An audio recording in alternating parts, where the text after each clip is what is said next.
عبد الله بن مغفل رضي الله تعالى عنه قال قال رسول الله صلى الله عليه وسلم الله الله في أصحابي الله الله في أصحابي الله الله في أصحابي لا تتخذهم غرضا من بعدي فمن أحبهم فبحب أحبهم ومن أبغضهم فببغض أبغضهم ومن آذاهم فقد آذاني ومن آذاني فقد آذى الله ومن آذى الله فيوشك أن يأخذ। অনেকে আবার বক্তব্য দিতে যায় আল্লাহ রাসূল সাল্লাল্লাহু আলাইহি ওয়াসাল্লামের উপরে ওমর রাদিয়াল্লাহু তাআলা নিয়ে যায়, না বলেন না নাউজুবিল্লাহ, এটাও জায়েজ নাই, এত পাকনামি করা যাবে না। তারা আল্লাহ রসুলের অনুগত্য করছে, আল্লাহ রসুলের ভালো চাইছে, মনে মনে তারা আকাঙ্ক্ষা করছে যে আল্লাহ রসুল সাল্লাল্লাহু আলাইহি ওয়াসাল্লাম সব সময় সবচেয়ে উঁচু জায়গায় ছিলেন, উঁচু জায়গায় থাকবেন, উঁচু জায়গায় এখনো রয়েছেন, তবুও তার শানে যেন কেউ কোন রকম বাইরে থেকে দূর থেকে কোনো খারাপ কথা বলতে না পারে, এই জন্য তার ব্যবস্থা করছে জান দিয়ে, মাল দিয়ে, সব দিক দিয়ে। কি কথা বোঝা গেল বিষয়টা? তো ওমর রাদিয়াল্লাহু তাআলার সম্মান বাড়ছে কিসের জন্য? আল্লাহ রাসূল সাল্লাল্লাহু আলাইহি ওয়াসাল্লাম গোলামি করার জন্য। বলেন না সুবহানাল্লাহ। মনে প্রাণে তিনি ভালোবাসতেন দেখেই তাকে তিনি সম্মান মর্যাদা দিয়েছিলেন। সাহাবীরা ছিল খুব দুর্বল, তারা দুই বেলাও ঠিকভাবে খেতে পারতো না, তা ক্ষুধা লাগলে তারা ঘরে ঠাস করে প্রবেশ করত। তখন ওমর রাদিয়াল্লাহু তাআলা আল্লাহ রাসূল সাল্লাল্লাহু আলাইহি ওয়াসাল্লামকে বললেন যে হুজুর, আপনার ওয়াইফদেরকে একটু পর্দায় রাখা উচিত, কারণ এই যে লোকগুলো আসে এরা ভালো আসে খারাপও আসে।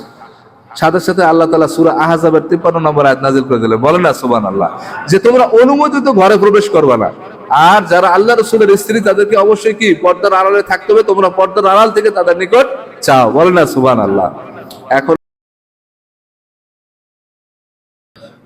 আলহামদুলিল্লাহ আলহামদুলিল্লাহ নাহমাদুহু ওয়া নাস্তাঈনুহু ওয়া নাস্তাগফিরুহু ওয়া নাস্তাহদিহি ওয়া নু'মিনু বিহি ওয়া নাতাওয়াক্কালু আলাইহি ونشكره ولا نكفره ونعوذ بالله من شرور أنفسنا ومن سيئات أعمالنا من يهده الله فلا مضل له ومن يضلل فلا هادي له ونشهد أن لا إله إلا الله ونشهد أن محمدا عبده ورسوله صلى الله عليه وعلى آله وأصحابه وبارك وسلم تسليما كثيرا كثيرا أرسله بالحق بشيرا ونذيرا وداعيا إلى الله بإذنه وسراجا منيرا.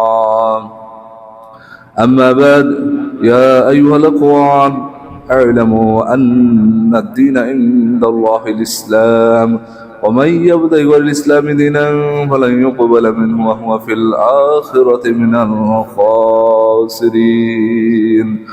وادخلوا في السلم كافة ولا تتبعوا خطوة الشيطان إنه لكم عدو مبين. قال الله تعالى في القرآن المجيد أعوذ بالله من الشيطان الرجيم إن الله وملائكته يصلون على النبي يا أيها الذين آمنوا صلوا عليه وسلموا تسليما. اللهم صل على سيدنا مولانا محمد وعلى آل سيدنا مولانا محمد. আপন আপন করো তুমি, আপন তোমার কেহ না, সবার চেয়ে আপন যিনি তিনি শাহে মদিনা। আল্লাহুম্মা সাল্লি আলা সাইয়্যিদিনা মাওলানা মুহাম্মদ ওয়া আলা আলি সাইয়্যিদিনা مولانا محمد بلغ العلا بكماله كشف الدجى بجماله حسنت جميع خصاله صلوا عليه وآله.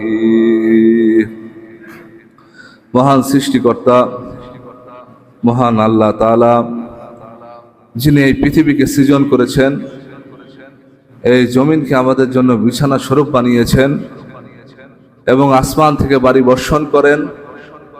সেই বাড়ি দ্বারা এই জমিনের ফসলকে তিনি উৎপাদন করে মানুষের আহার ব্যবস্থা করে দিয়েছেন, যিনি আমাদেরকে রিজিকের ব্যবস্থা করেছেন, যিনি গাছের থেকে অক্সিজেন বের করে দিয়ে মানুষকে বেঁচে থাকার অপূর্ব সুযোগ তৈরি করে দিয়েছেন, সেই মহান আল্লাহ তাআলা আমাদেরকে আবার মুসলমান বানিয়ে সর্বশ্রেষ্ঠ কিতাব আল কোরআন দান করে বিশ্বনবী হযরত মুহাম্মদ মুস্তাফা সাল্লাল্লাহু আলাইহি ওয়াসাল্লামের উম্মত বানিয়ে তার এই পবিত্র ঘরে আবার মসজিদে বসা সুতৌফিক দিয়েছেন। এই জন্য মহান আল্লাহর দরবারে জোরে সোরে শুকরিয়া জানাই, বলুন আলহামদুলিল্লাহ। আজ জুমার আলোচনা দু একটি আমি কথা বলবো বাস্তব জীবনের সাথে পরিপূর্ণ মিল রেখে, যে কথাগুলো না বললে আমি নিজেও অস্থির হয়েছিলাম। গতকালকে আমি ঢাকা থেকে মাদারীপুর আসি, যাত্রাবাড়ি যে ফ্লাইওভারটা আছে মেয়র হানি ফ্লাইওভার, এইখান থেকে বৃষ্টি শুরু হয়, একদম যতক্ষণ পর্যন্ত বাসে উঠছি ওই পর্যন্ত বৃষ্টি চলতেছিল। তো পুরো বৃষ্টিতে শরীর ভিজে গিয়েছে। ভিজে যাওয়ার পর ব্যাগের মধ্যে একটা জামা ছিল, তারপরও ওই জামাটা চেঞ্জ করছি। এত ঠান্ডা লাগছে, এত অবস্থা খারাপ। তারপর আমি দেখলাম যে যদি আজকে সে দু একটি কথা না বলি তাহলে হয়তো আল্লাহ তাআলা আমাকে পাকড়াও করবেন। যে সাহাবীদের শানে কটূক্তি করা হয়েছিল, আল্লাহ রাসূল সাল্লাল্লাহু আলাইহি সাল্লামের সুন্নত নিয়ে কেউ কটূক্তি করেছিল, তুমি কেন চুপ করেছিলা? তোমার স্থানীয় মানুষদের সামনে তুমি কেন দুই এক কথা বললা না? আমার কিন্তু তখন কোনো উত্তর থাকতো না। তা আমার দায়িত্বশীলতার জায়গা থেকে আমি এখানে বসেছি, আপনাদের সম্মুখে আমি দু একটি কথা তুলে ধরবো। আগে বুঝবেন যে আসলে কোন বিষয়টা নিয়ে আমরা আলোচনা করার চেষ্টা করছি। আজকে আমাদের মূল টপিক, মূল আলোচ্য বিষয় হচ্ছে সাহাবীদের মর্যাদা। কাদের মর্যাদা? সাহাবীদের মর্যাদা। তা আরবি বিশরদ, আরবি ব্যাকরণবিদ, যারা আরবি সাহিত্যিক, তাদের মধ্যে ইবনে হাজার আসকালানী রহমাতুল্লাহ আলাইহি, যিনি হাদিসের বিশারদ ছিলেন, তাফসীরের বিশারদ ছিলেন, একজন মহান জ্ঞানী ব্যক্তি হিসেবেও সুপরিচিত ছিলেন। ইবনে হাজার আসকালানী রহমাতুল্লাহ আলাইহি সাহাবীদের সংজ্ঞা দিতে গিয়ে তিনি বললেন যে আমরা অনেক সময় বলে থাকি যে ব্যক্তি আল্লাহ রাসূল সাল্লাল্লাহু আলাইহি সাল্লামের দেখা পেয়েছে, মান রাআন নবী সাল্লাল্লাহু আলাইহি সাল্লাম ফাহুয়া সাহাবী, যে আমরা বলে থাকি যে ব্যক্তি রাসূল পাক সাল্লাল্লাহু আলাইহি সাল্লামকে দেখেছে সেই হচ্ছে সাহাবী। এই ভাই ওই পাশে ঘুমায় না, এই যাই ভাই, খেয়াল করে শুনেন কথা। এত কষ্ট করে গোসল করে পাক পবিত্র আমরা আসছি দিনের কথা শোনার জন্যই তো, তাই না? তা সাহাবী কাকে বলে এটা যদি আপনাকে ঠাস করে প্রশ্ন করা হয়, আপনি কিন্তু উত্তর দিতে পারবেন না। আমি শতভাগ নিশ্চিত করে বলতেছি, পারবেন না। ভালো করে ডিফিনিশন, সংজ্ঞা জিনিস এমনি বলা যায় যে আল্লাহ রাসূল সাল্লাল্লাহু আলাইহি ওয়াসাল্লামের সাথে সঙ্গী যারা ছিল তারাই সাহাবী। এখন আব্দুল্লাহ ইবনে উবাইয় তো রাসূল পাক সাল্লাল্লাহু আলাইহি ওয়াসাল্লামের সাথে ছিল, নামাজ পড়ছে, তাকে কি সাহাবী বলা যাবে? বলা যাবে না। তা কাদেরকে সাহাবী বলা যাবে, কাদেরকে বলা যাবে না, এই বিষয় একটু বুঝতে হবে।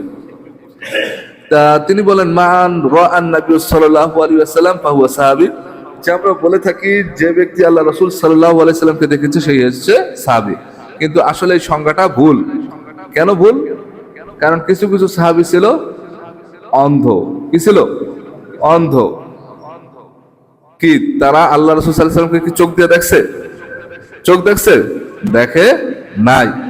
তারপরও তারা আল্লাহ রাসূল সাল্লাল্লাহু আলাইহি সাল্লামের প্রতি বিশ্বাস এনেছিল। তাহলে চোখে না দেখলো কি হয়েছে? সাক্ষাৎ তো পাইছে।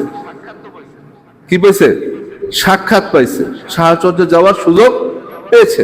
এই জন্য তিনি ব্যাখ্যায় বলেন মান লাকিয়ান নবী সাল্লাল্লাহু আলাইহি ওয়াসাল্লাম ওয়া মাতা আলাল ঈমান ফাহুয়া সাহাবী। বলেন না সুবহানাল্লাহ। যেই ব্যক্তি আল্লাহ রাসূল সাল্লাল্লাহু আলাইহি সাল্লামের সাক্ষাৎ পেল এবং সাক্ষাৎ পাওয়ার পর ঈমান নিয়ে মৃত্যুবরণ করলো, তাকে বলা হয় সাহাবী। আল্লাহ রাসূল সাল্লাল্লাহু আলাইহি সাল্লাম বলছেন ওয়াল আব্দুল্লাহ ইবনে মুগাফফাল রাদিয়াল্লাহু তাআলা আনহু قال قال رسول الله صلى الله عليه وسلم الله الله في أصحابي الله الله في أصحابي الله الله في أصحابي لا تتخذهم غرضا من بعدي فمن أحبهم فبأحبهم ومن أبغضهم فببغض أبغضهم ومن آذاهم فقد آذاني ومن آذاني فقد آذى الله ومن آذى الله فيوشك أن يأخذ। আল্লাহ রাসূল সাল্লাল্লাহু আলাইহি ওয়াসাল্লাম তিনবার বলেন আল্লাহ আল্লাহ ফি আসহাবি, সাবধান সাবধান আমার সাহাবীদের ব্যাপারে। আরেকটি হাদিসে আছে আসহাবি কান নুজুম, সাহাবীরা হচ্ছে নক্ষত্রের ন্যায়। বলেন না সুবহানাল্লাহ। তোমরা যাকেই অনুসরণ করবে তার দ্বারাই হেদায়েত প্রাপ্ত হবে। আল্লাহ রাসূল সাল্লাল্লাহু আলাইহি ওয়াসাল্লাম বললেন আল্লাহ আল্লাহ ফি আসহাবি, সাহাবীদের ব্যাপারে সাবধান সাবধান সাবধান।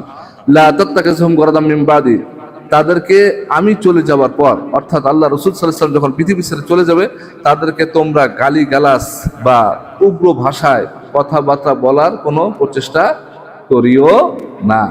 অর্থাৎ তোমাদের তির্যক ভাষার জন্য বা তোমাদের গালিগালাজ বা কটূক্তি করার জন্য কোনো লক্ষ্যবস্তু সাহাবীদেরকে বানাইও না। ঠিক কথা বোঝা গেছে বিষয়টা? মৌমাছি দেখলে কিছু কিছু লোকের ঢিল ছুটতে মারতে মন চায়। ও কি বোঝে যে মৌমাছির মধুর চাকে কি জিনিস রয়েছে? ও তো বোঝে না।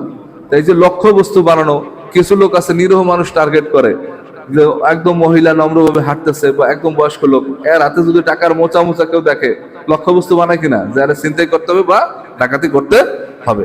আল্লাহ রাসূল সাল্লাল্লাহু আলাইহি ওয়াসাল্লাম বললেন যে তোমরা কটূক্তি বা খারাপ কথার জন্য, গালিগালাজ করার জন্য তাদেরকে কি করো না, লক্ষ্যবস্তু বানিও না।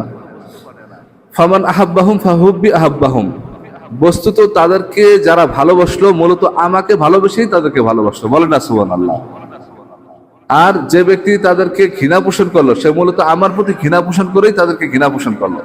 অর্থাৎ সাহাবীদেরকে তারাই ভালোবাসে মূলত যারা আল্লাহ রাসূল সাল্লাল্লাহু আলাইহি ওয়াসাল্লামকে ভালোবাসে, আর তাদের প্রতি তারাই ঘৃণা বিদ্বেষ স্থাপন করে যারা মূলত আল্লাহ রাসূল সাল্লাল্লাহু আলাইহি ওয়াসাল্লামকে দেখতে পারে না। এখন আল্লাহ রাসূল সাল্লাল্লাহু আলাইহি ওয়াসাল্লামকে তো ডাইরেক্টলি খারাপ কথা বলতে পারে না, কিন্তু আজ সাথের লোকগুলো যদি খারাপ কথা বানায় বুনায় বলে, তাহলে সেটা লজ্জাকর হয় কিনা, তার দ্বারা ক্ষতি করা যায় কিনা, কি সাময়িক দুনিয়ার ক্ষতি করা যায়। এর জন্য যার মূলত ঈমান আছে, যে মূলত আল্লাহ এবং তার রাসূলকে কি করে, অনুগত্য করে, মান্য করে, তাদের প্রতি বিশ্বাস স্থাপন করে, সেই ব্যক্তি কখনোই কি করবে না, সাহাবীদেরকে গালিগালাজ বা কটূক্তি করবে না। এরপর বলল আমান আযাহুম ফাকাদ আযানি, যে ব্যক্তি সাহাবীদেরকে কষ্ট দিল, আযা মানে কষ্ট দেওয়া, সেজন্য আমাকেই কষ্ট দিল। আমান আযানি ফাকাদ আযাল্লাহ, আল্লাহ রাসূল সাল্লাল্লাহু আলাইহি ওয়াসাল্লাম বলতেছে যে আমাকে কষ্ট দিল সেজন্য আল্লাহকে কষ্ট দিল। বলেন না নাউজুবিল্লাহ। কি কথা বুঝতে পারতেছেন বিষয়টা? ফায়ুশিকু আইয়াখুযা, অচিরেই মহান আল্লাহ তাআলা তাকে কি করবে, পাকড়াও করবে। তা সাহাবীদের ব্যাপারে এরকম কঠিন হাদিস আসছে, তারপরও কিছু কিছু লোক সাহাবীদের সমালোচনা করে কি করে না, করে কি করে না। এই যে করার যে বিষয়টা, সেই বিষয়টা দুই ভিত্তিতে হইতে পারে। কয় ভিত্তিতে? দুই ভিত্তিতে। এক হচ্ছে এলেম থাকা সত্ত্বেও বলা, আর আরেকটা হচ্ছে অনিচ্ছাকৃতভাবে বলা। বুখারী শরীফের প্রথম হাদিস ইনামাল আমালু বিন নিয়াত, যে সকল কাজ নিয়তের উপর নির্ভরশীল। আপনি হয়তো মুখ ফসকে দুই একটা কথা বলে ফেলেছেন, সেটা যদি আপনার ইচ্ছা না থাকে, মনের মধ্যে যদি কোনো বিদ্বেষ না থাকে, তাহলে ক্ষমা চাইলে আল্লাহ ক্ষমা করে দিতে পারেন। ওকে? আর যদি আপনি জেনে শুনে বলে থাকেন, তাইলে কিন্তু কি নাই, ক্ষমা নাই। কথা বোঝা গেল? এখন মনে করেন আমরা জুমার বয়ানে বক্তব্য দিতেছি, মুখ ফুসকে আমার দ্বারা একটা ভুল কথা বের হয়ে গেল, আমি বলতে চাই নাই, বের হয়ে গেল, আমার ইচ্ছা নাই। এখন যদি সেই মুখ কথারে ধরে আবার কিছু হুজুররা যদি বলা শুরু করে সেটা ওই কথা বলছে, ওই কথা বলছে, এইটা বলা ইসলামে নিষেধ। বলতে হবে এমন ভাবে যে তোমার ওই কথাটা হয় নাই, তুমি ওই কথাটা কি করো, ঠিক করো। কিন্তু আমরা হুজুররা করি কি, একটা ভুল পাইলেই তার সমালোচনা শুরু করি, তাকে সবাই মিল্লা মনে করেন গালিগালাজ খারাপ কথা বলতে থাকে, সেই লোকটা পরে কি হয়ে যায়, উগ্র হয়ে যায়। তা যদি কেউ এরকম ভুল ভ্রান্তি করে থাকে অনিচ্ছায়, তাহলে সে কি করে নেবে, আল্লাহর কাছে তওবা করে নিবে। নিশ্চয়ই মানুষ ক্ষতির মধ্যে নিমজ্জিত, নিশ্চয়ই মানুষ অপরাধের নিমজ্জিত, নিশ্চয়ই মানুষ পাপী, তবে আল্লাহর কাছে ওই বান্দাই বেশি পছন্দনীয় যে আল্লাহর কাছে তওবা করে। বলেন না সুবহানাল্লাহ। তা আপনি গুনাহগার মানুষ, আপনি খারাপ কাজ করেছেন, আপনার জীবনে এমন কোন অন্যায় নাই যে করেন নাই, সেই জন্য আপনি মানুষের কাছে অনুতপ্ত হলে হবে না, অনুতপ্ত হবে আল্লাহর কাছে।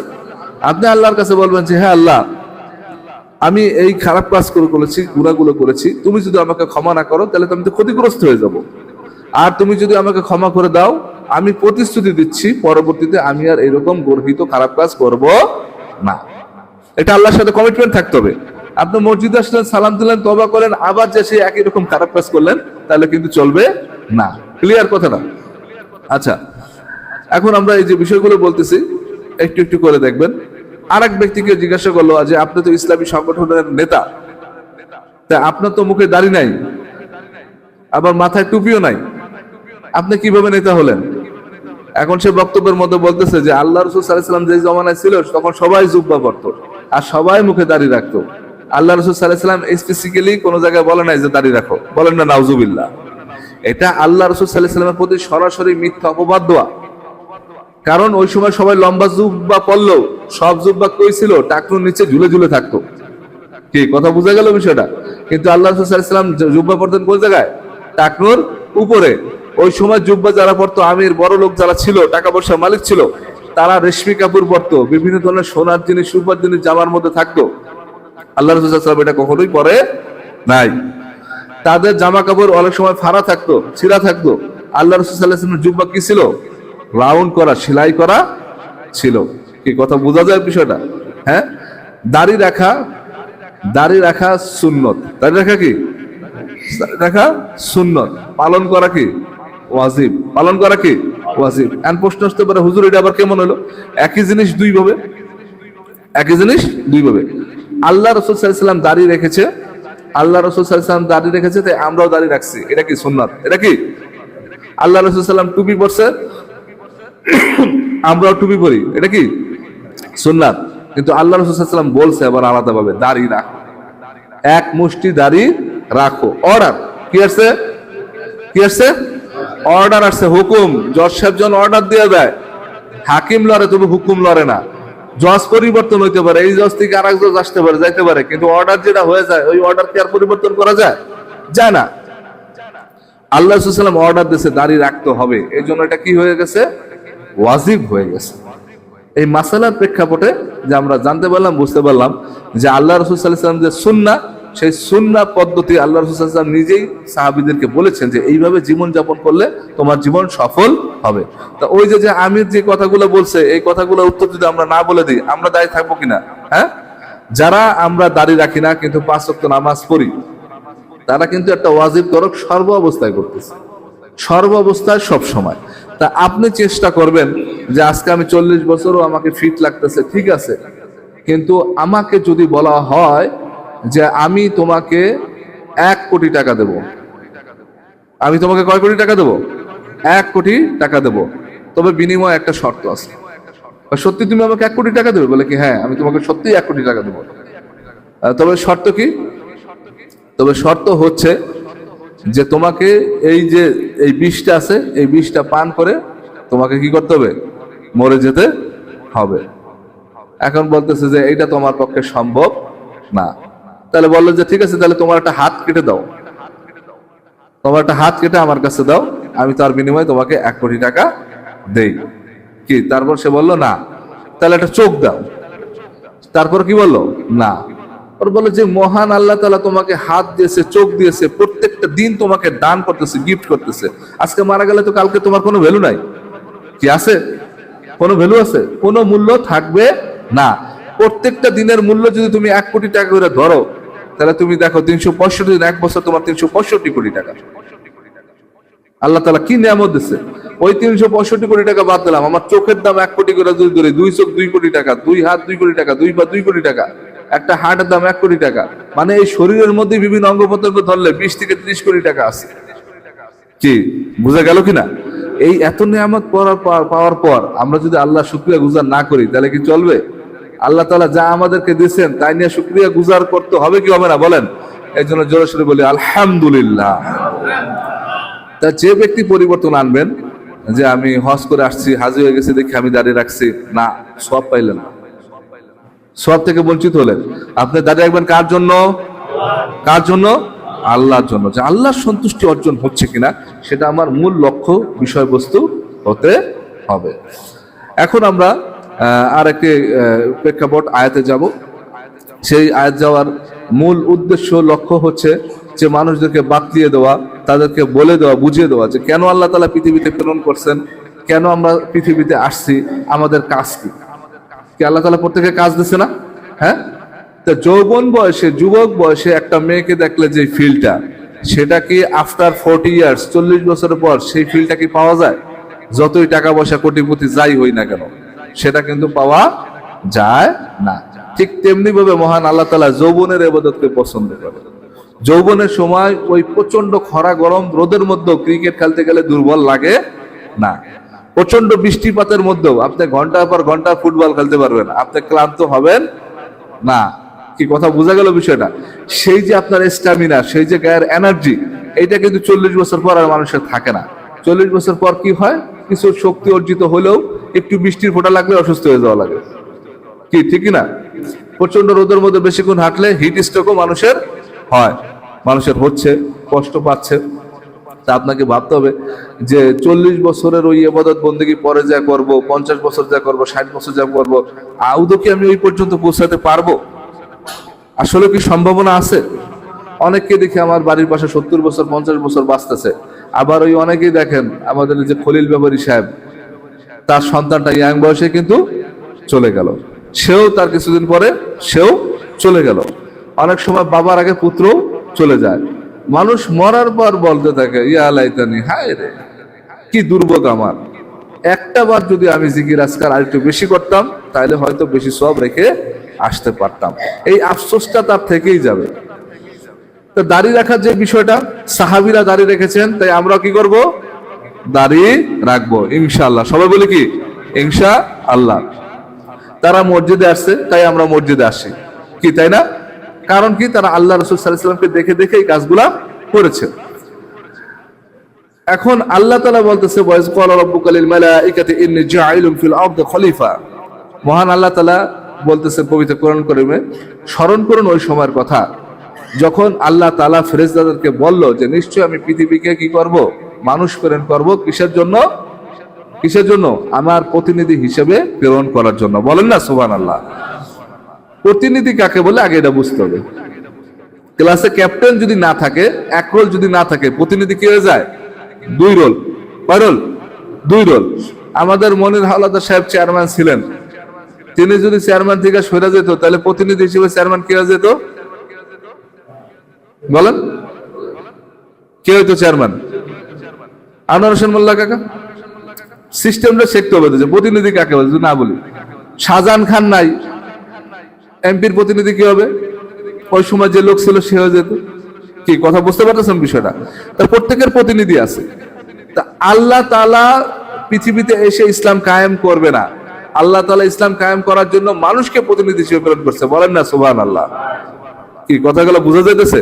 তা আমাদের স্ট্যাটাস, লেভেল, মর্যাদা, হাই কোয়ালিটি আল্লাহ আমাদেরকে সৃষ্টি করছেন, আমাদেরকে সর্বোত্তম সুন্দর সুযোগ দিয়ে, সর্বোচ্চ যোগ্যতা দিয়ে পৃথিবীতে পাঠাইছেন তার প্রতিনিধি করার জন্য। কিন্তু আমরা পৃথিবীতে এসে কি করতেছি?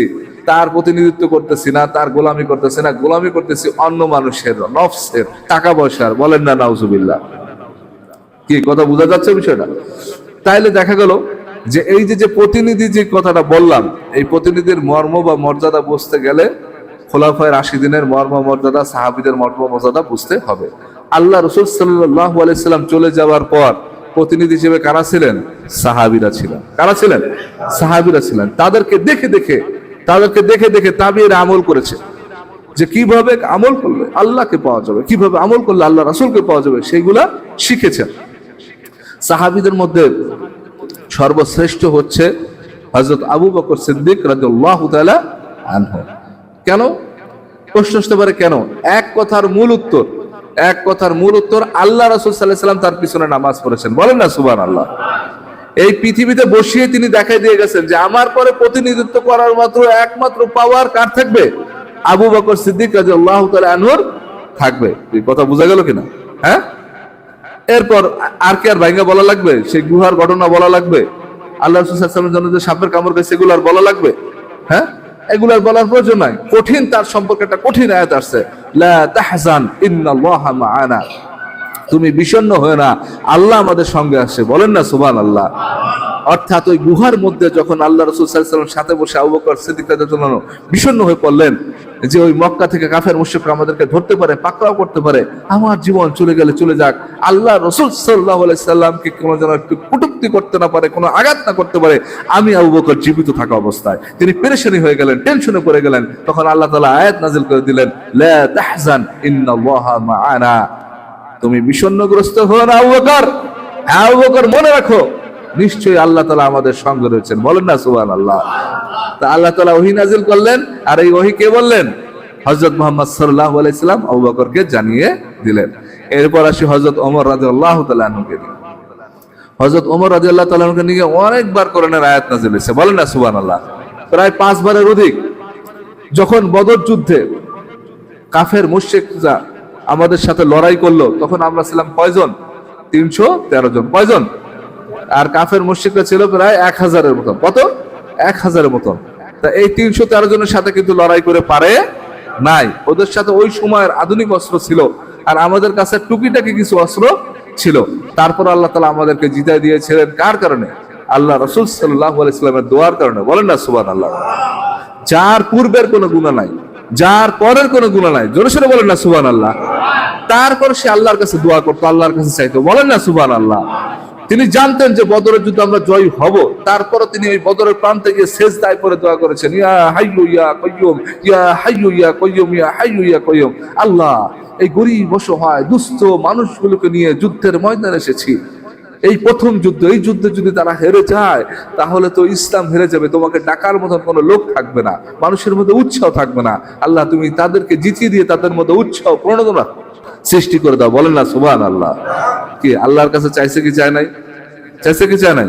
হ্যাঁ, এই বিষয়টা মনে রাখেন যে আল্লাহ রাসূল সাল্লাল্লাহু আলাইহি সাল্লাম আল্লাহর কাছে চেয়ে চেয়ে সবকিছু নিয়ে আসছেন। তিনি চাইলে, মানে না চাইলেও যদি খালি একটু ইশারা ইঙ্গিত দিত, আল্লাহ না যেটা লাগবে আল্লাহর সাথে সাথে করে দিত, কিন্তু তিনি সেইভাবে কাজ করেন। সর্বোত্তম আদব আল্লাহ তাআলা বলছে, ইন্নাকা লাআলা খুলুকিন আযীম, আমি আপনাকে সবচেয়ে মহান চরিত্র সৃষ্টি করেছি। বলেন না সুবহানাল্লাহ। অর্থাৎ আল্লাহর প্রতি সর্বোচ্চ আদব শিষ্টাচার বজায় রেখে সে আল্লাহর কাছে ইবাদত বন্দেগী করতো, আল্লাহর কাছে চাইতো। বলেন না সুবহানাল্লাহ। তার জন্য মানুষের যে বেদনা, মানুষকে তিনি সর্বোত্তম ভাবে চেষ্টা করতো বাঁচানোর জন্য। কিসের জন্য? বাঁচানোর জন্য, রক্ষা করার জন্য। এখন আমি প্রসঙ্গগুলো আসতেছি যে তিনি কিভাবে বাঁচাইতে চাইতেন তার কিছু নমুনা দেবো। শুনবেন তো? শুনবেন তো যে আল্লাহ রাসূল সাল্লাল্লাহু আলাইহি ওয়াসাল্লাম কিভাবে মানুষদেরকে বাঁচাইতে চাইতো তার কিছু নমুনা আমরা দিব। আসি আমরা। ওমর রাদিয়াল্লাহু তাআলা আনহু বললেন যে 70 জন যে বন্দী হয়েছে, আল্লাহ রাসূল সাল্লাল্লাহু আলাইহি ওয়াসাল্লামকে বলেন যে এই 70 জনকে হত্যা করা উচিত, কারণ এরা ইসলামকে চিরতরে শেষ করে দিতে চাইছে। তা এই বিষয়ে কি হয়? কোরআনের আয়াত নাজিল হয়ে যায়। বলেন না সুবহানাল্লাহ। কথা বুঝতে পারছেন? তারপর হযরত আয়েশা সিদ্দিকা রাদিয়াল্লাহু তাআলা আনহা এবং উম্মে হাফসা রাদিয়াল্লাহু তাআলা আনহা, একজন আবু বকর সিদ্দিক রাদিয়াল্লাহু তাআলা আনহুর মেয়ে, একজন ওমর ইবনুল খাত্তাব রাদিয়াল্লাহু তাআলা আনহুর মেয়ে। এই 4 খলিফার মধ্যে 2 খলিফা ছিল রাসূল পাক সাল্লাল্লাহু আলাইহি ওয়াসাল্লামের শ্বশুর। বলেন না সুবহানাল্লাহ। আর 2 খলিফা কি ছিল?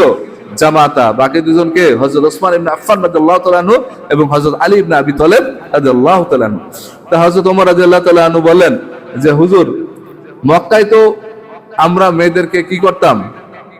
আধিপত্য রাখতাম, নিজেদের আয়ত্তে রাখতাম, আয়ত্তাধীন রাখতাম, কিন্তু মদিনাবাসীর মহিলারা কিন্তু এইরকম না। ওরা কি করে? একটু পুরুষদেরকে নিয়ন্ত্রণে রাখতে চায়। তো সেই প্রভাব ধীরে ধীরে ওমর রাদিয়াল্লাহু তাআলা আনহুর স্ত্রীর মধ্যেও আসলো এবং রাসূল পাক সাল্লাল্লাহু আলাইহি ওয়াসাল্লামের স্ত্রীর মধ্যেও আসলো। এই আসার পর আল্লাহ তাআলা ওমর রাদিয়াল্লাহু তাআলার মনের ইচ্ছার বাসনার উপর ডিপেন্ডেন্ট করে তার মনকে প্রসন্নতা দেওয়ার জন্য এবং রাসূল পাক সাল্লাল্লাহু আলাইহি ওয়াসাল্লামের স্ত্রীরা যাতে আরো নমনীয় হয়, এই জন্য আল্লাহ তাআলা আয়াত নাযিল করে দিলেন। বলেন না সুবহানাল্লাহ। এরপর হচ্ছে আরেকটি আয়াত, সেটা হচ্ছে যে আল্লাহ রাসূল সাল্লাল্লাহু আলাইহি ওয়াসাল্লামের স্ত্রীদের কাছে অনেকে যাওয়া আসা করতো, মানে তারা পর্দার মধ্যে থাকতো কিন্তু ঘরের মধ্যে ঢুকতে পারতো, বেরোতে পারতো। ক্ষুধা লেগে যেত। সাহাবীরা ছিল খুব দুর্বল, তারা 2 বেলাও ঠিকভাবে খেতে পারতো না। তা ক্ষুধা লাগলে তারা ঘরে ঠাস করে প্রবেশ করতো। তখন ওমর রাদিয়াল্লাহু তাআলা আল্লাহ রাসূল সাল্লাল্লাহু আলাইহি ওয়াসাল্লামকে বললেন যে হুজুর, আপনার ওয়াইফদেরকে একটু পর্দায় রাখা উচিত, কারণ এই যে লোকগুলো আসে এরা ভালো আসে, খারাপও আসে। সাথে সাথে আল্লাহ তাআলা সূরা আহজাবের 53 নম্বর আয়াত নাযিল করে দিলেন। বলেন না সুবহানাল্লাহ। যে তোমরা অনুমোদিত ঘরে প্রবেশ করবে না, আর যারা আল্লাহ রাসূলের স্ত্রী তাদেরকে অবশ্যই কি পর্দার আড়ালে থাকতে হবে, তোমরা পর্দার আড়াল থেকে তাদের নিকট চাও। বলেন না সুবহানাল্লাহ। এখন আসবো আরেকটা জায়গায় সেই জায়গাটা হচ্ছে যখন আব্দুল্লাহ ইবনে উবাই, ওই যে মুনাফিকের কথা বললাম, যে আল্লাহ রাসূল সাল্লাল্লাহু আলাইহি ওয়াসাল্লাম সবাইকে বাঁচাইতে চাইছেন, তিনি চাইতেন না তার উম্মতের কেউ জাহান্নামে যাক। তার মতন ব্রড মাইন্ড, উদার মন মানসিকতার লোক পৃথিবীতে পাওয়া বিরল। কথা বোঝা যায়? অনেকে আবার বক্তব্য দিতে যাই আল্লাহ রাসূল সাল্লাল্লাহু আলাইহি ওয়াসাল্লামের উপরে ওমর রাদিয়াল্লাহু তাআলা নিয়ে যায়, না বলেন না নাউজুবিল্লাহ, এইটাও জায়েজ নাই, এত পাকনামি করা যাবে না। তারা আল্লাহ রাসূলের অনুগত্য করছে, আল্লাহ রাসূলের ভালো চাইছে, মনে মনে তারা আকাঙ্ক্ষা করছে যে আল্লাহ রাসূল সাল্লাল্লাহু আলাইহি ওয়াসাল্লাম সব সময় সবচেয়ে উঁচু জায়গায় ছিলেন, উঁচু জায়গায় থাকবেন, উঁচু জায়গায় এখনো রয়েছেন, তবুও তার শানে যেন কেউ কোন রকম বাইরে থেকে দূর থেকে কোনো খারাপ কথা বলতে না পারে, এই জন্য তারা ব্যবস্থা করছে, জান দিয়ে, মাল দিয়ে, সব দিক দিয়ে। কি কথা বোঝা গেল বিষয়টা? তো ওমর রাদিয়াল্লাহু তাআলার সম্মান বাড়ছে কিসের জন্য? আল্লাহ রাসূল সাল্লাল্লাহু আলাইহি ওয়াসাল্লামের গোলামি করার জন্য। বলেন না সুবহানাল্লাহ। মনে প্রাণে তিনি ভালোবাসতেন দেখেই তাকে তিনি সম্মান মর্যাদা দিয়েছিলেন। আচ্ছা, আব্দুল্লাহ ইবনে উবাইটা পরে বলবো, তার আগে আরেকটা বলে তারপর শেষে ওটার সাথে আবার মিল রেখে কথা বলতে হবে। তো আব্দুল্লাহ ইবনে উবাইটা রাখলাম, আর একটা আয়াত আছে, সেটা হচ্ছে মদের সংক্রান্ত। মদ খাওয়া নিয়ে খুব উল্টাপাল্টা শুরু হলো। তখন ওমর রাদিয়াল্লাহু তাআলার মনের মধ্যে একটা আক্ষেপ, তা তিনি আল্লাহ রাসূল সাল্লাল্লাহু আলাইহি ওয়াসাল্লাম সেই আক্ষেপ জানাইলেন এবং আল্লাহ তাআলা মদকে চিরতরে হারাম করে দিলেন। বলেন না সুবহানাল্লাহ। কি কথা বুঝলেন আপনার বিষয়টা? এখন আসি আব্দুল্লাহ ইবনে উবাই।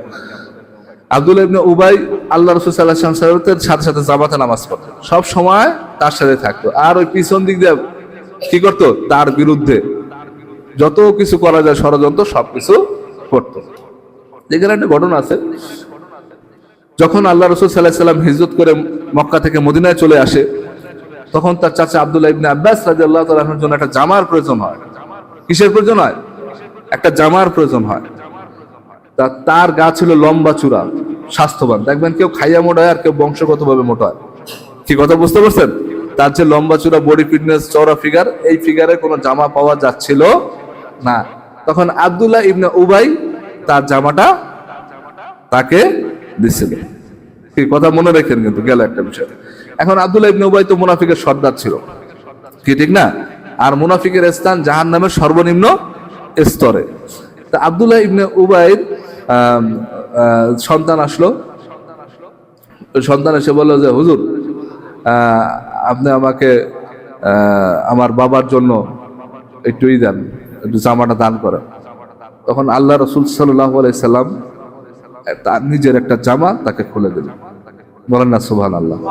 সে জানে এ মুনাফিক, সে জানে এ কি মুনাফিক। তার কারণে উহুদের ময়দান হতে শুরু করে বিভিন্ন জায়গায় আল্লাহ রাসূল সাল্লাল্লাহু আলাইহি ওয়াসাল্লাম অনেক কষ্ট পেয়েছে, অনেক কষ্ট, অনেক সাহাবীরা মারা গেছে, অনেক রক্তপাত হয়েছে।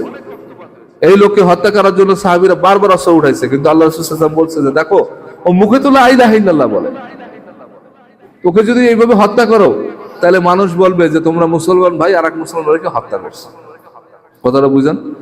তা সে কি করলো? আব্দুল্লাহ ভাইকে দিয়ে দিল, জামাটা দিয়ে দিল। তা জামা পাওয়ার পর সে খুশি হলো যে তার বাবার মুনাফিকের সর্দার হলো রাসূল সাল্লাল্লাহু আলাইহি ওয়াসাল্লাম কি পাইছে? জামা পাইছে। এরপর সে আবার রিকোয়েস্ট করলো যে হুজুর, আমার বাবার জানাজাটা কিন্তু ওসিয়ত করছিল, আপনি পড়ান, প্লিজ আপনি পড়ান। ঠিক আছে? তো এখন জিবরাইল আলাইহিস সালাম এসে জানাই দিল যে 70 বার যদি জানাজা পড়ায় তাইলেও কোনো কাজ হবে না। তখন ওমর রাদিয়াল্লাহু তাআলা বলল যে হুজুর, আপনি জানাজা পড়েন না, আস্তে করে একটু জামাটা দেন, বলো হুজুর জানাজা পড়েন না, এত মুনাফিকি করছে। কি কথা বুঝতে পারতেছেন বিষয়টা? তিনি বললেন কি না ওমর, আল্লাহ যদি বলতো যে 70 বারের পরে আরো একবার তার জন্য দোয়া করতে, তাহলে আমি আরো একবার দোয়া করতাম। কি কথা বুঝতে পারছেন বিষয়টা? তাকে মাটির মধ্যে ঢুকাই দিয়েছিল, এই অবস্থা বাইর করে আল্লাহ সাল্লাম তার থুতু মারলো, থুতু মেরে কি করলো? জানাজা পড়াইলো। জানাজা পড়ানোর পর কোরআনের আয়াত নাজিল আসলো যে যারা মুনাফিক, যারা কি মুনাফিক, যারা ইসলামের দুশমন, তাদেরকে আপনি জানাজাও পড়াবেন না এবং তাদের কবরের নিকট দাঁড়াবেন না। বলেন না সুবহানাল্লাহ। এই আয়াত নাজিল হয়ে যাওয়ার পর আর আল্লাহ রাসূল সাল্লাল্লাহু আলাইহি ওয়াসাল্লাম কোন মুনাফিক বা ইহুদি নাসারার জানাজাও যায় নাই আর কবরের সামনে যায় নাই। এই আয়াত যদি আবার প্রেক্ষাপট একটু গবেষণা করেন, একটু গবেষণা যদি করেন, তাহলে কিন্তু বুঝতে পারবেন যে আল্লাহ রাসূল সাল্লাল্লাহু আলাইহি ওয়াসাল্লাম বলছে যে দেখো, জানাজার পর যখন কবরে নিয়ে যায় তখন সওয়াল জবাব হয়, তার সওয়াল জবাবটা যেন সহজ হয় তার জন্য তোমরা দোয়া করতে থাকো, বলেন না সুবহানাল্লাহ। এই যে আমার বাবা যে একটু কবর জিয়ারত করার জন্য জানাজার পরেও বিভিন্ন জায়গায় যায় যে একটু হাত তুলতে যায়, কিছু কিছু অঙ্গনের আলেম, এদের নাম আর ভাঙলাম না, এরা কি পড়াশোনা করছে আল্লাহ ভালো জানে, মানে খালি কি মূর্খ পরীক্ষা রেজাল্ট দিয়ে আসছে মুখস্থ করে, আল্লাহ ভালো জানে। ন্যূনতম কমন সেন্স যদি থাকে যে আল্লাহ রাসূল সাল্লাল্লাহু আলাইহি ওয়াসাল্লাম জানাজার পরে তো আলাদা দোয়া করছে কবরের কাছে যাই, এটা কাজে আসুক বা না আসুক এটা কে দেখবে? আল্লাহ দেখবে। তাহলে আমি কি বানায় ফেলাইছে যে জানাজার নামাজই তো দোয়া, হ্যাঁ অবশ্যই দোয়া। আল্লাহুম্মা ইগফির লিহাইয়িনা ওয়া মাইয়িতিনা ওয়া শাহিদানা ওয়া গায়বানা ওয়া যাকারানা ওয়া উনসানা আল্লাহুম্মা মান আহইয়াইতাহু মিন্না ফাআহি আলাল ইসলাম ওয়া মান তাওয়াফফাইতাহু মিন্না ফাতাওয়াফফাহু আলাল ঈমান। আল্লাহ আমাকে মাফ করে দাও যারা আমরা জীবিত আছি মৃত আছি, যারা পুরুষ আছি নারী আছি, যারা ছোট আছি বড় আছি। কি কথা বুঝতে পারতেছেন? সবার কথাই বইলা ফালাইছে। এরপর আবার বলতেছে যে আল্লাহ যারা আমরা জীবিত আছি তাদেরকে তুমি ইসলামের উপর অটল রেখো, আর যারা আমরা মরে যাই তাদেরকে ইমানের সাথে মৃত্যু দিও। হ্যাঁ এটা তো দোয়াই। তা দোয়াটা কি আল্লাহ রাসূল সাল্লাল্লাহু আলাইহি ওয়াসাল্লাম তো একবারই দোয়া করছিল, বদরের ময়দানে যে আবার দোয়া করা লাগলো কেন? মাথায় কি কিছু ঢুকে না? আর দোয়া হুয়াল মুখ খুলে ইবাদত, সব ইবাদতের মগজ মস্তিষ্ক মাথা হইতেছে দোয়া, বলেন না সুবহানাল্লাহ। এই মূর্খ জাহেল এরা বুঝবে না, এরা তো সাহাবীদেরও সমালোচনা করে এমনকি নবী নিয়েও সমালোচনা করে, বলেন না নাউজুবিল্লাহ। এক মাথায় এটা ঢুকবে না। কোরআনের আয়াত আছে যে আপনি জানাজাও যাবেন না, কবরের পাশে দাঁড়াবেন না। তা কবরের কথা আসলো কেন? যেহেতু তাদের জানাজাও যাবে না, কবরের কাছেও যাওয়া যাবে না, তাহলে যে মুমিন তার জানাজাও পড়ানো যাবে এবং কবরের কাছে দোয়াও করা যাবে। কি যাবে কি যাবে না? কথা বোঝা গেল বিষয়টা? কবর তো ওই সময় দোয়া করতে পারবেন, আবার কি 2 দিন পরেও আবার করতে পারবেন, কোনো সমস্যা নাই। সমস্যা হলো কবরের মানুষের কাছে যদি চাইতে যান তাহলে সমস্যা।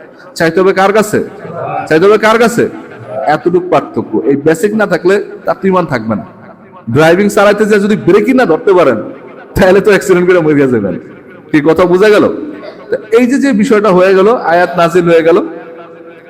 আয়াত নাজিল হওয়ার পর একটা বিষয় সুস্পষ্ট হয়ে গেল যে আল্লাহ রাসূল সাল্লাল্লাহু আলাইহি ওয়াসাল্লামের দিলটা এত নরম ছিল, এত ভালোবাসা প্রবণ ছিল, সে মুনাফিকের জানাজা কিন্তু পড়াইছে।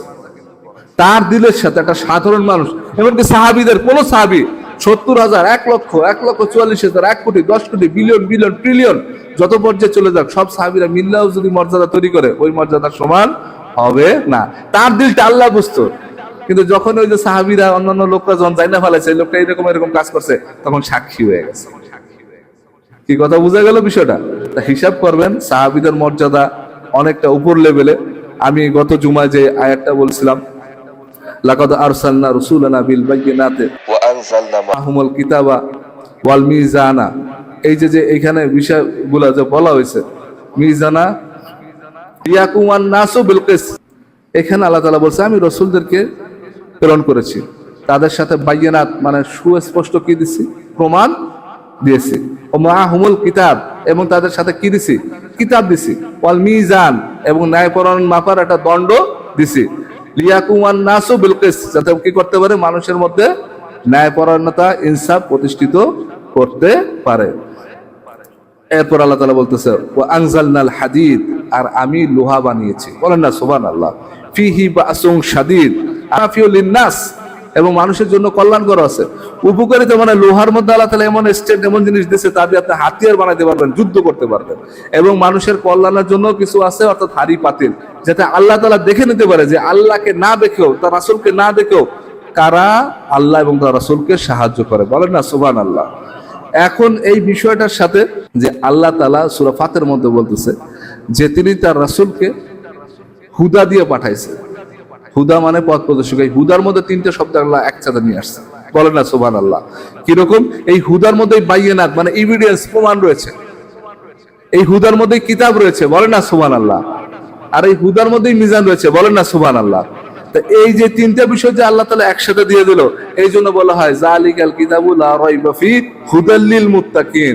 এই সেই কিতাব যাতে বিন্দু পরিমাণ সংশয় নয় এবং সংশয় তো নেই, এবং কি আছে? মুত্তাকিন, যারা অধিক পরিমাণে আল্লাহকে বিশ্বাস করে তাদের জন্য পথ প্রদর্শকতার বিষয়বস্তু রয়েছে। তা এই যে হুদা আল্লাহ তাআলা ইউজ করলো, এর দ্বারা বুঝাইলো যে এই হুদা দ্বারা কি আছে? বায়িনাত, কিতাব এবং মিজান, 3টা বিষয় আল্লাহ তাআলা একসাথে দিয়ে দিছে। আল্লাহ তাআলা জানাই দিয়েছেন সূরা ফাতিরের মধ্যে, মুহাম্মাদুর রাসূলুল্লাহ, বলেন না সুবহানাল্লাহ।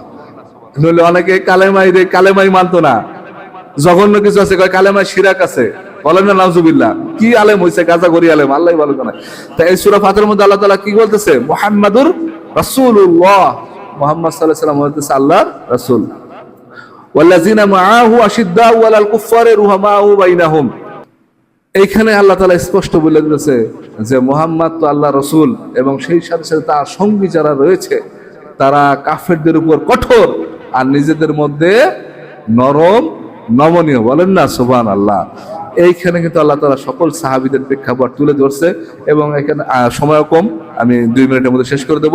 এখানে আল্লাহ তাআলা আয়াতের শেষে আরো বললেন যে তুমি তাদেরকে দেখতে পাবে, কেউ রুকুতে আছে, কেউ সেজদায় আছে, বলে না সুবহানাল্লাহ।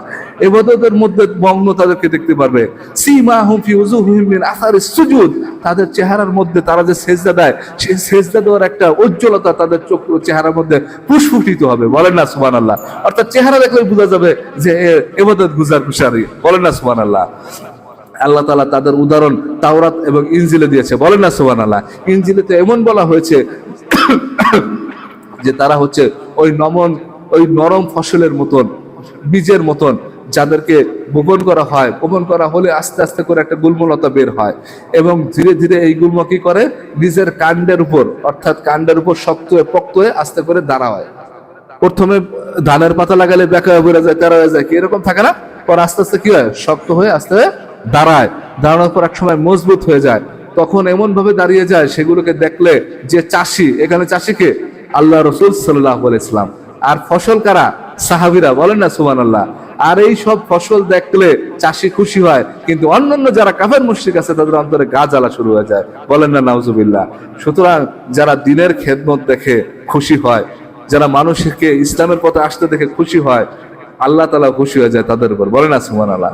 আর এইগুলা দেখলে দ্বীনের উপর, মানে দ্বীন যদি, মসজিদ যদি বড় হয়, হুজুরা যদি বড় হয়ে যায়, প্রতিষ্ঠান যদি বড় হয়ে যায়, এগুলো দেখলে যাদের মধ্যে অন্তর্জালা সৃষ্টি হয়, বুঝতে হবে এদের মধ্যে কি আছে, ওই নিফাকি আছে। মহান আল্লাহ তাআলা আমাদেরকে সহিহ বুঝ দান করুন, যারা কবুল করতে পারেন তাদের কবুল করুন।